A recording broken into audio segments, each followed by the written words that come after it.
Ed O'Keefe, our senior White House and political correspondent, has already made his way to Chicago for the convention. Ed, good morning to you. It's a big moment for any candidate. How is the Harris campaign planning to make the most of it?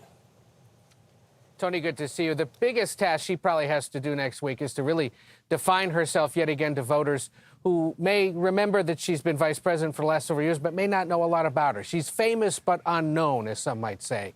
And so there's a big opportunity over the course of the 4 days for the party to reintroduce her or introduce her to those who may not be as familiar with her work back in California, her work in the Senate, her work as vice president. And she's going to take advantage of the star power available to her across the party by having all the former presidents speak on her behalf, and of course, President Biden as well validate his decision to choose her 4 years ago and set her up for this big night.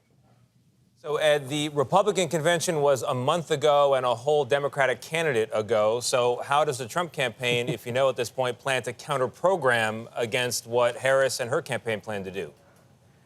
Well, we got a taste of it yesterday, literally and figuratively, with all that food there in front of the former president. The idea being that they're trying to get him to refocus on issues of dollars and cents, on which he continues to lead Harris in the polls, on issues of the economy. If they believe if they can get him talking about the economy, talking about inflation, talking about immigration, it will remind voters that Republicans, or he potentially, can better handle those top concerns. He's bringing back some of his old aides from 2016 and 2020, guys like Corey Lewandowski, who were there in the beginning, to try to refocus him and help the current team figure out a way to get him talking more about policy and making it less personal.